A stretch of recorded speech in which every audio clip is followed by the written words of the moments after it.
ఇక అనంతపురం జిల్లా తాడిపత్రి మున్సిపల్ మాజీ చైర్మన్ జేసీ ప్రభాకర్ రెడ్డి హాట్ కామెంట్స్ చేశారు. గత వైసీపీ ప్రభుత్వంలో తాడిపత్రి నియోజకవర్గంలో స్థానిక ఎన్నికల్లో పోలీసులు దగ్గరుండి ఏకగ్రీవం అలాగే పోలి ఉన్న చోట రిగ్గింగ్ చేశారని అన్నారు జేసీ ప్రభాకర్ రెడ్డి. ఇప్పుడు వచ్చే స్థానిక ఎన్నికల్లో కూడా అప్పుడు ఎలా డ్యూటీ చేశారో ఇప్పుడు కూడా అలానే డ్యూటీ చేయాలన్నారు. నాడు టీడీపీ ఇవ్వాలని నామినేషన్ వేయకుండా పోలీసులు అడ్డుకున్నారని ఇప్పుడు కూడా వైసీపీ ఇవ్వాలని అలాగే చేయాలన్నారు జేసీ ప్రభాకర్ రెడ్డి. ఇక గతంలో ఇక్కడ డీఎస్పీగా పనిచేసిన చైతన్య సస్పెండ్ అయ్యి ఇప్పటికీ అలాగే ఉన్నాడన్నారు.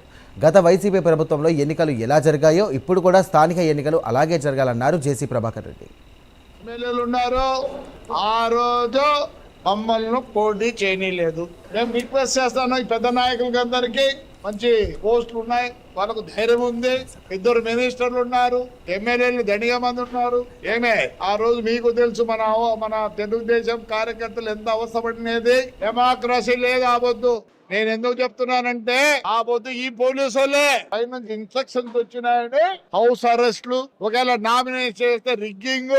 అందుకే నేను కోరుతాను, నా హయాంలో ఈ ఎలక్షన్ జరిగింది, దాంట్లో కొందరు యునానిమస్ అయినారు. అక్కడ యునానిమస్ కావాల్సిందే, పోటీ పడిన చాట రిగ్గింగ్ చేసినారు.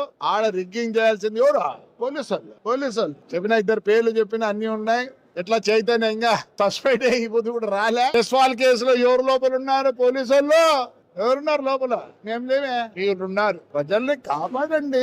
పేపర్లలో చూస్తాను నేను గబ్బు. మీరు అనుకుంటారేమో నీ కొడుకు ఎస్ఐ గాని సిఐ గాని కాలేడు, వానికి మాకు వచ్చిన ప్రాబ్లమ్స్ వానికి వస్తే ఎవరు సేవ్ చేసేది? ఈ దేశంలో law and order done by the police. ఇవన్నీ తప్పితే మాకుండింది కోర్టులు, దాని తర్వాత రెవెన్యూ. ఈరోజు పేపర్లో ఉంది, మద్రాస్ హైకోర్టులో ఒకడు ఎమ్మెల్యే వేస్తే వాడిని డిస్మిస్ చేసినారు 2010లో. జడ్జిమెంట్ ఈ రోజు వచ్చింది.